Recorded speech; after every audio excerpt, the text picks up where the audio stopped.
Bismillahirrahmanirrahim. Assalamualaikum warahmatullahi wabarakatuh. So hello everyone. Semua okey? Semua sihat? 25. Semua ada 25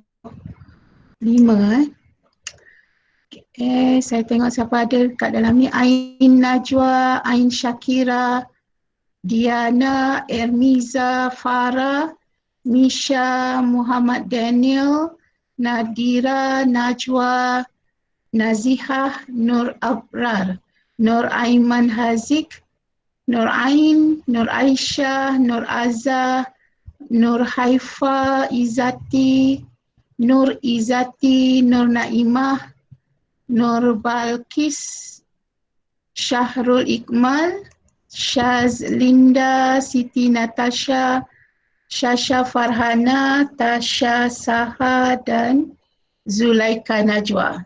Okay, so we have 25 online. Ini ada 25. Okay, so Alhamdulillah, so hari ini kita dah berpuasa hari yang keempat.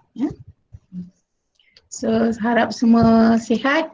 So hari ini kita akan continue with chapter 5, topic 5. Okay. So normalization of database tables.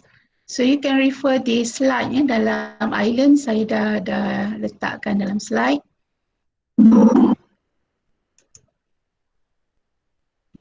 Okay, so we have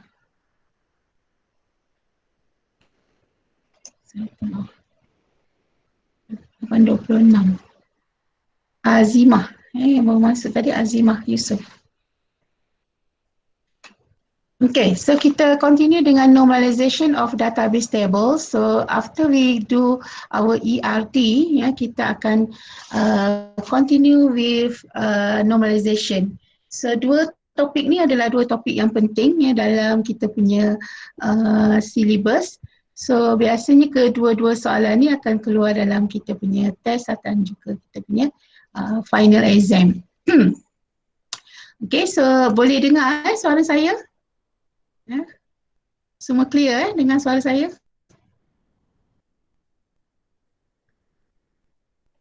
Okay, Alhamdulillah. Alright. So hari ni topik ni agak berat sikit lah untuk anda faham. Jadi kalau tak sempat habis hari ni, kita akan sambung minggu depan, sebab kalau ikut jadual kita ni dia 2 minggu, tapi saya harap saya boleh habiskan lah slot ni. Dan kemudian anda boleh ulang semula, saya akan recordkan kita punya lecture ni. Okay, so seperti biasa, I will give my lecture in both language, in Bahasa and English. So I hope you will be okay.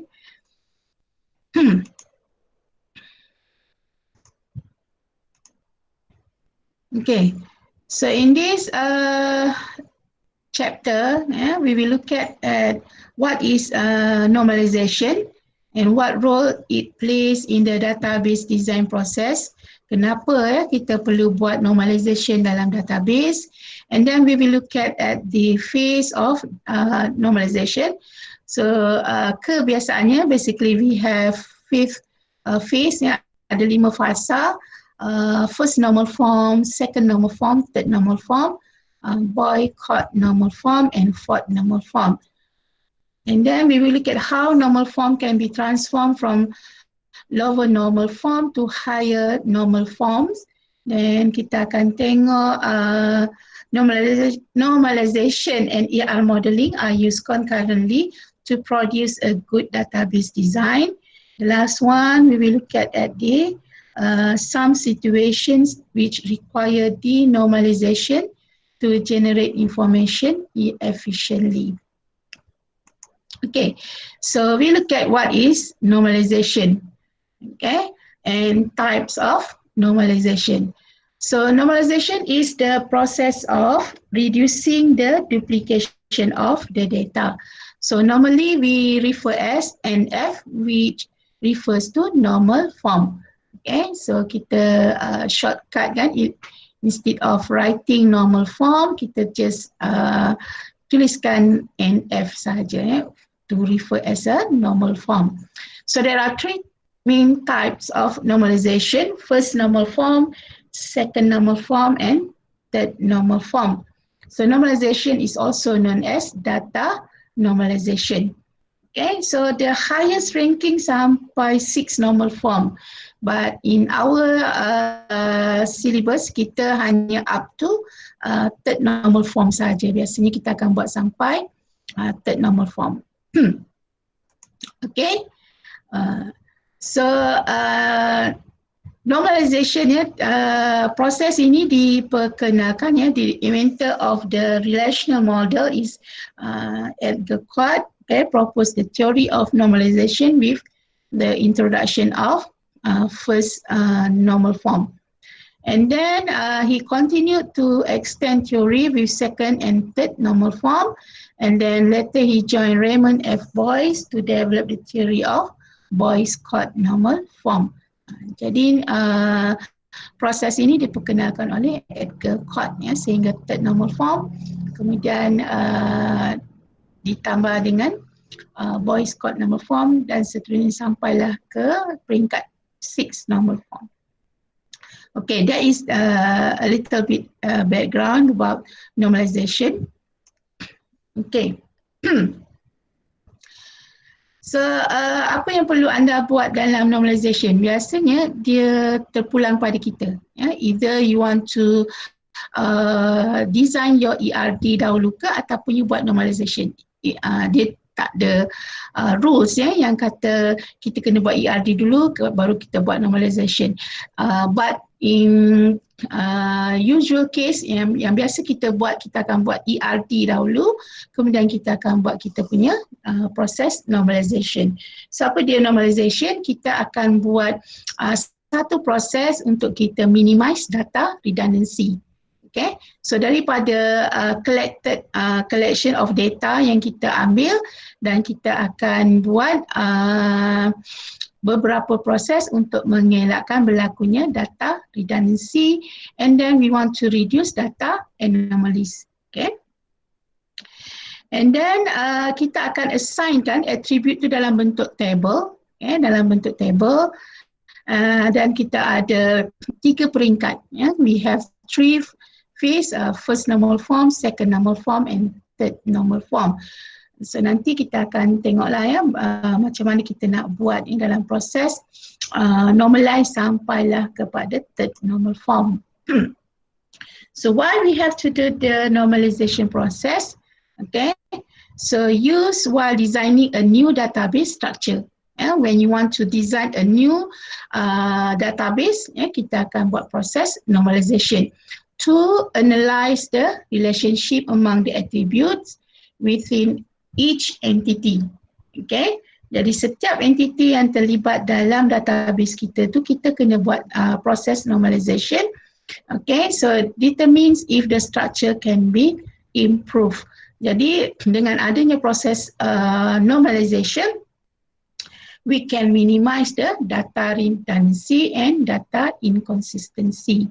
Okay, so that's why dekat sini dia kata improve the existing data structure and creates an appropriate database design. So these 2 process you must do before you design or you develop your database. Okay, so objective dia to ensure that each table conform to the concept of well-formed relations. Maknanya semua data-data yang kita dah letakkan dalam kita punya ER diagram adalah dalam bentuk yang tidak ada error. Kita kata we want to minimize the error. So nanti after this process, after ERD and after normalization, kita akan buat SQL. Okay, SQL itu akan menentukan sama ada kita punya proses ERD dan normalization itu adalah tepat ataupun tidak. So if we fail doing the SQL, bermaksud kita punya ERD dengan normalization tadi ada beberapa error ataupun ada beberapa kesilapan dalam proses membuat ERD dan normalization. So the first thing yang saya kata tadi, kena betul-betul buat dulu kita punya ERD dan juga normalization untuk pastikan nanti kita punya proses yang seterusnya dalam SQL itu adalah tepat. Okay. So this is the process of doing normalization, normalize. So each table represent a single subject. So no data item will unnecessary stored in more than one table. So yang proses ni kita akan buat selepas ni. Saya akan tunjukkan bagaimana kita tentukan daripada collected data tadi, dan kita akan pecahkan dia kepada beberapa table dan kita akan cari dia punya primary key. Okay. So each table is wide in of insertion, update and deletion, and normalize. Okay, so kena tengok balik function, tengok balik apa dia data anomalies ya. Kemudian ensure that all tables are in at least third normal form. Okay, and then works one relation at a time. Okay, so nanti kita akan tengoklah semua apa yang dia nyatakan dalam proses ini. Okay. So normal form, first normal form, table format, no repeating groups and PK primary key identify. Maknanya dalam proses first normal form, dia adalah dalam bentuk table format tidak ada repeating groups dan juga kita akan tentukan dia punya primary key. Okay, second normal form, dia berada dalam keadaan first normal form and no partial dependency. Okay, so then next we will look at what is partial dependency. In third normal form, dia berada dalam bentuk second normal form and no transitive dependency. So yang ini pun kita akan lihat what is transitive dependency. Next we have a boycott normal form. Every determinant is a candidate key, special case of third normal form. So yang ini pun kita akan lihat fourth normal form. So third normal form and no independent multi-value dependency. Okay. So next we will look at how we want to do the process of normalization. Okay. So next, before we start with normalization process, kita tengok lagi ada sedikit function dalam normalization yang dipanggil sebagai dependence. So functional dependence. So the attribute B is fully functionally dependent on the attribute A if each value of A determines one and only one value of B. Okay, so functional dependence or generalized definition for functional dependence, attribute A determines attribute B if all of the row in the table that agree in value for attribute A also agree in value of attribute B. Okay, and then we look at the fully functional dependence or composite key. So if attribute B is functionally dependent on a composite key A but not on any subset of that composite key, so the attribute B is fully functionally dependent on A. Okay, so don't worry, kita akan tengok satu persatu apa yang diperkatakan dalam konsep functional dependency ni. Okay. So next we look at the partial dependency. Functional dependence in which determinant is only part of the primary key. Okay, so dalam partial dependency kita akan ada assumption one candidate key. Kita ada satu primary key and straightforward and easy to identify. So we call as a partial dependency. So manakala transitive dependency, an attribute functionally depends on another non-key attribute. Okay. So kita tengok contoh So ini masih lagi dalam proses macam mana kita nak buat normal form. Okay. Repeating group of multiple entries of the same type can exist for any single key attribute occurrence. Kemudian kita akan reduce data redundancy, okay, dan kita akan eliminate repeating groups, identify the primary key, identify all dependencies yang tadi yang kita tengok sebelum ni. Kemudian kita tengok dependency diagram, dan kita akan buat first normal form. Okay, so all relational tables satisfy first normal form requirement. So some tables contains partial dependency, and then it will subject to data redundancy and various anomalies. So ini untuk first normal form. Ya. Okay, so kita tengok contoh ni ya, lebih mudah untuk kita faham. Okay. So ini adalah proses dalam first normal form. Okay, so let's say we have this sample data. Ya, kita ada project number, project name, employee number, employee name, job class, charge hours. Saya charge hours.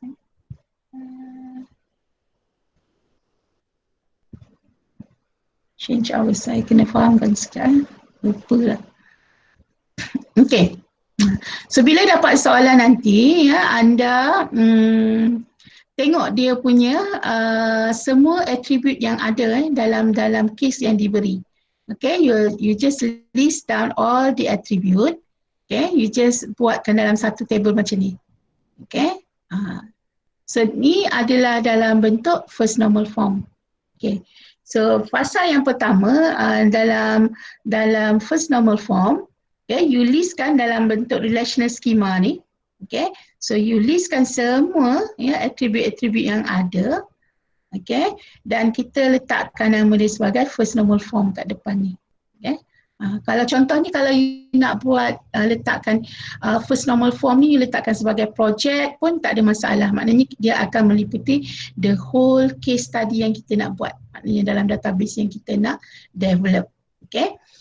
So yang ni bila kita dah buatkan dalam bentuk first normal form, kemudian anda kena tentukan yang mana satu attribute yang boleh menjadi kita punya primary key. Okay. So mana-mana attribute yang boleh jadi primary key, anda akan buat, you akan assignkan dia sebagai underline ni. Okay. So you dah senaraikan semua data ni, ya, attribute ni. Kemudian anda pilih yang mana satu yang akan jadi kita punya primary key. Okay, primary key, a unique key lah. Biasanya dia akan ada lebih daripada satu lah. Ya. Salah satu contohnya dekat dalam ni kita ada project number dengan employee number. Okay. That will be our primary key. Yang ni. Okay. Next, apa yang dia kata partial dependency tadi? Okay, so partial dependency kita sebagai developer kena tentukan sendiri. Ya, kita kena tentukan sendiri which attribute will be partial dependency, so which attribute will be transitive dependency. How we know that data will be partial or transitive? So it depends on yang tadi, yang dia punya dependency tadi. Okay, so kita tengok Okay, sekarang ni kita ada data project number dengan project name. Secara umum ya, kita tahu kalau kita ada project number mesti kita ada project name. So this is partial dependency. Maknanya project name bergantung kepada project number. Ingat tadi yang dia ada yang fully dependency yang mana ya, sekejap ya saya tunjuk. Yang ni. Ya, yang ni. yang dia cakap yang ni tadi. Attribute B is fully functionally dependent on attribute A. Yeah? So if each value of A determine one and only one value of B. Okay, yang ni tadi. Functional dependency. Jadi kita akan tentukan yang ini. Maknanya yang ini attribute B. Ya, ini attribute A. Maknanya attribute B ni project name dia bergantung kepada project number. Faham ya?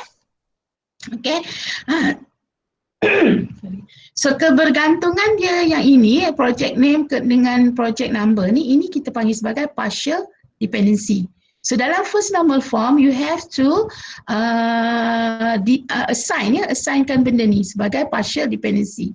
So ini menjawab soalan dalam normalization. Okay. Kemudian kita ada lagi satu, biasanya ya dalam kita nak assign partial dependency, yang paling mudah lah yang saya bagi yang senang, kita tengok yang mana yang kita assign sebagai kita punya primary key itu tadi. Okay, primary key. So primary key kita ni project name ya, dia akan ada project name dengan project number. So this will be our partial dependency satu. Dalam first normal form, dia mungkin ada lebih daripada 2 atau 3 atau banyak ya partial dependency, depends pada berapa banyak data yang kita ada, yang ada ke atas ni, ya, bergantung pada kita punya project. Okay, and then the second primary key yang kita assign tadi adalah employee number. Ini ikut logik kita, ikut logik kita menentukan which one will be our primary key and which one will be our partial dependency ataupun transitive dependency. Okay. So next we have employee number.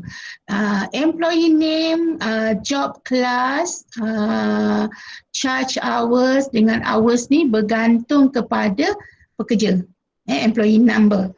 Jadi kita kata employee number, employee name, job class, charge hours, hours ni adalah partial dependency. Partial dependency yang dekat sini.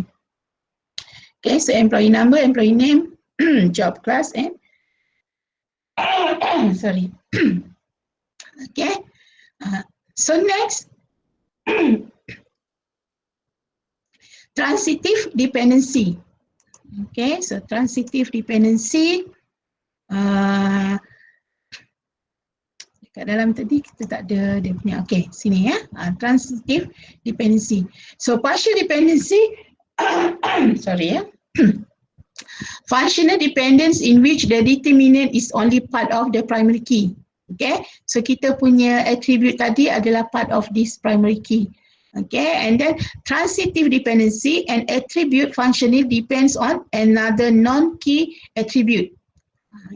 Transitive dependency, an attribute functionally depends on another non-key attribute. Okay, dia bergantung kepada attribute yang bukannya kita assign sebagai primary key kita tadi. Jadi dia akan dipanggil sebagai transitive dependency. Okay, so kita tengok contoh yang tadi ya.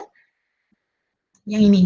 Okay, jadi sekarang ni job class kita menentukan berapa charge per hours yang dia akan bayar. Okay, so contohnya kalau dia manager berapa gaji yang kita nak bayar. Jadi dia bergantung kepada yang ni, non-key ni. Okay, yang ini semua saya kata tadilah kena ikut daripada logik ataupun kita punya andaian kita ya terhadap data yang kita ada. Okay, so proses normalization bukannya berlaku sekali saja. Yang dia sepanjang kita develop sistem tu, dia akan sentiasa diubah dan diupdate ya, untuk proses normalization.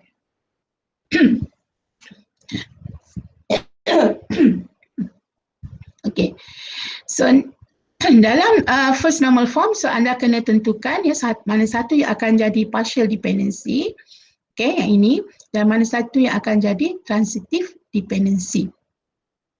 How do we know that attribute will be transitive dependency? Okay, so macam dia bagi tadi, yang dia tentukan tadilah, maknanya attribute ni bergantung kepada attribute yang lain, tetapi attribute yang ini bukanlah primary key. Ya, dia bukanlah primary key dalam kita punya yang kita tentukan tadi. Okay, yang dalam kita ni. Jadi dia akan jadi transitive dependency. Okay, so jadi dekat sini kita ada dua, ya, partial dependency, project number akan project name bergantung kepada project number.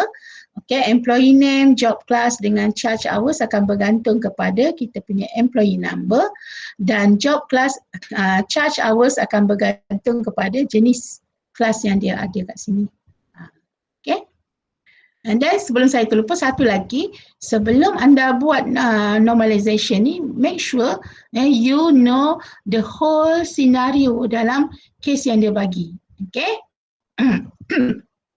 So dalam case kita ni, kita ada projek, kita ada projek dan kita ada pekerja. Okay, so pekerja ni akan dibayar berdasarkan kepada berapa jumlah hours yang dia bekerja, dan jumlah hours bekerja bergantung kepada jenis kelas ataupun job kelas yang dia lakukan. Okay, dan dia akan mengambil kira berapa jam yang dia bekerja lah untuk projek ni. Okay. Okay, so next steps, so make a new tables to eliminate partial dependency, so reassign corresponding dependent attribute. Okay, jadi daripada yang tadi, okay, so this one is kita punya first normal form. Dalam first normal form, kita akan ditentukan partial dependency, okay, dan kita akan tentukan transitive dependency. Okay, second normal form. Okay, so second normal form dia kata is in first normal form. Dia dalam bentuk first normal form. So includes no partial dependency. Okay, so includes no partial dependency maknanya kita keluarkan yang ni. Yang partial dependency ni dia akan jadi, yang ini akan jadi satu table, yang ni akan jadi satu table. Okay, so itu yang dia kata tadi ya. Dia akan kata includes no partial dependency. Jadi sekarang ni kita ada table project, yang ini kita bagi nama lah, bagi nama kepada table yang kita dah keluarkan tadi. So let's say we assign project number, project name sebagai table project. So yang ini kita akan bagi nama employee, okay, merujuk kepada employee, employee name, job class dan charge per hours tadi. Okay, tapi dalam second normal form ni, dalam second normal form kita masih ada lagi transitive dependency. Okay. So dalam second normal form dia tidak ada partial dependency, tapi dia masih ada lagi dalam transitive dependency. Okay. So dekat sini kita ada another attribute, kita ada relationship antara project number, employee number dengan assigned hours. Okay, dekat sini kalau kita tengok yang ini project number dengan employee number. Okay, dia ada relationship antara dua ni. Okay, sebab project number kita akan tengok siapa yang akan ambil projek tersebut. Okay, jadi kita akan buat satu lagi yang ni. Kita akan assignkan project number dengan employee number. Okay, so ini kita akan letakkan dalam second normal form. Okay, jadi dalam contoh ini kita akan bagi project number, employee number, dan kita akan ada satu attribute yang kita panggil sebagai assigned hours. Berapa jumlah jam yang dia akan buat untuk projek tersebut. Okay. So this will be in the form of second normal form. Okay, so dalam third normal form, okay, so step makes a new table to eliminate transitive dependency. Okay, sekarang ni dalam third normal form kita nak buang yang ni. Kita nak keluarkan transitive dependency ni, dia akan jadi another table. Okay, so now we have one table untuk project. Okay, satu untuk project untuk data employee. Okay, so next kita ada yang ini, yang transitive tadi. Okay, so transitive yang ni tadi, yang di bawah ni, job class dengan charge per hours ni. Okay, dia akan jadi satu table yang baru dekat sini. Okay, dan kita ada lagi satu table ya, assignment yang kita ada relationship antara project number dengan employee number, dan kita akan ada satu lagi attribute iaitu assign hours ya, berapa hours yang dia ada. Jadi dalam third normal form dia kata is in second normal form and contains no transitive dependency. Okay, so normally sampai third normal form kita dah kata kita punya data tu dah menjadi normalized. Okay, so bila normalized, so yang ini ya, yang kita assignkan nanti bila kita nak develop dalam kita punya ER diagram. Okay, so ada yang tanya nanti saya nak buat normalization ataupun ER dulu. It depends on mana satu yang anda nak buat. Tapi biasanya kita akan assignkan ERD dahulu, kemudian baru kita buat kita punya normalization. So boleh juga kalau kita nak buat normalization dulu dan kita baru buat kita punya ER diagram. Okay. Ada apa-apa soalan tak? Okay. So kita akan buat beberapa latihan ya untuk kita faham ya macam mana nak buat proses normalization ni. Okay. So requirement for good normalize. So tadi sebenarnya saya dah habiskan ya proses untuk normalization yang ni.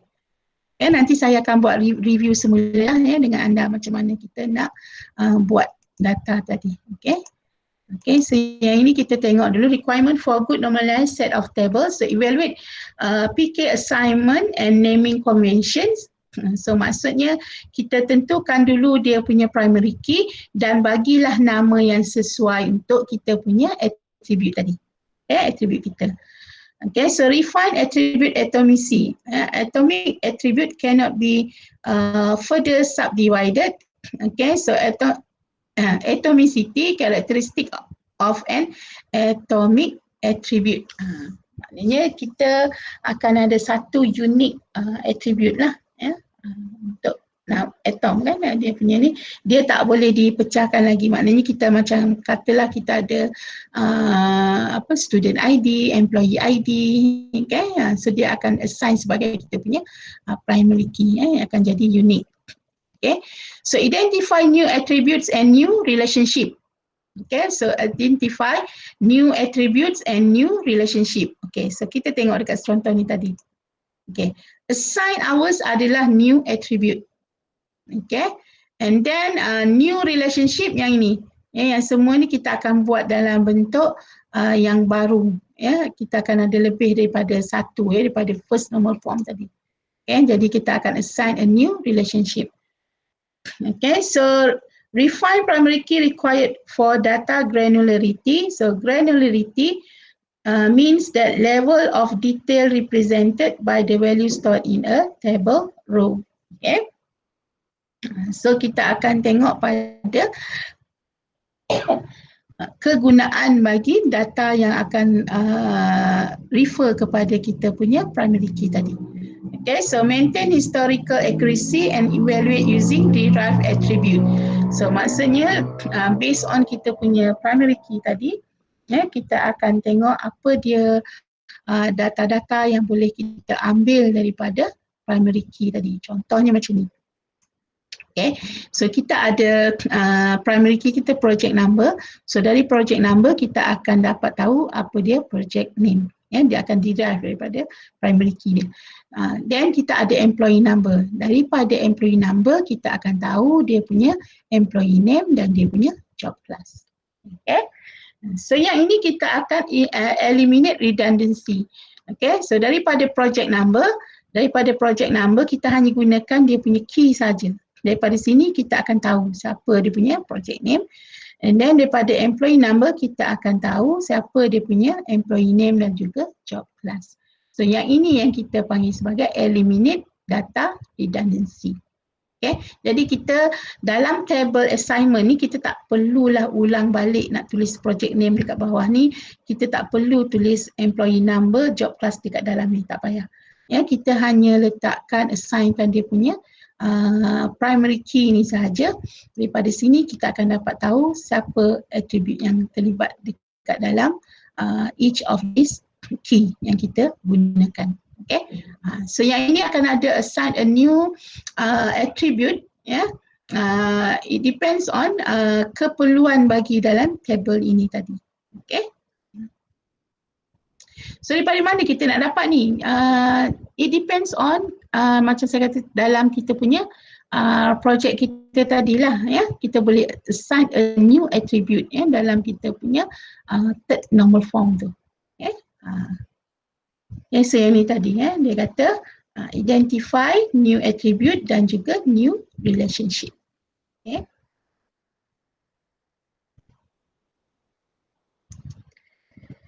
Okay. So next, ini adalah proses yang tadilah, ya, sebenarnya kita buat dalam bentuk diagram. Okay, so ini adalah contoh data yang kita ada. Okay, so kita ada project number, project name dan juga employee number. Okay, so kita akan ada project number 15, ya, project name Evergreen dan employee number kita 105. Okay. Jadi kita akan tengok data dekat sini. Kita ada job code kita 500, okay, job description programmer dan job charge per hours 35.75. Ini adalah bayaran yang dibuat per hour bagi yang ini. So kalau anda lihat dekat sini, ya, job description ni adalah a new attribute yang di-assignkan dalam job code ni. Okay. So next kita ada, saya besarkan sikit ni, tak nampak. Okay, so kita ada assignment. Okay, kita assignkan kita project ni kepada siapa tadi? Kita ada assign number, ya, assign date, okay, project number, project number daripada table tadi, ya, daripada table project. Okay, employee number daripada table employee.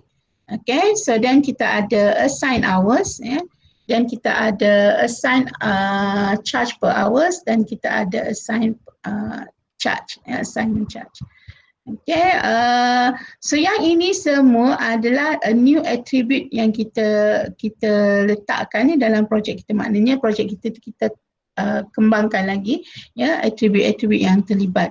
Okay, so ini dalam assignment ni apa dia job spec yang dia akan buat, ya, based on bila projek itu akan dilaksanakan, ya. Project number yang tadi kita ada dalam kita punya list of project number, kemudian kita ada list of employee number, okay, assign per hours, kemudian assign job per hours, okay, dan ini kita ada berapa charge ni, ya, assignment charge.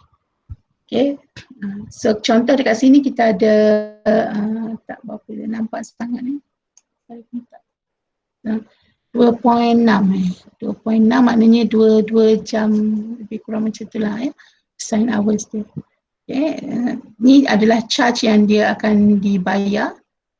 Okay, dan ini adalah berapa jumlah, berapa yang akan dibayar untuk this project.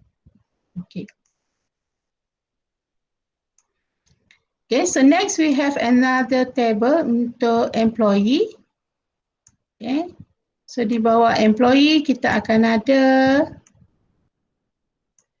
employee number, employee name, dan dipecahkan kepada employee last name, employee first name, employee initial name.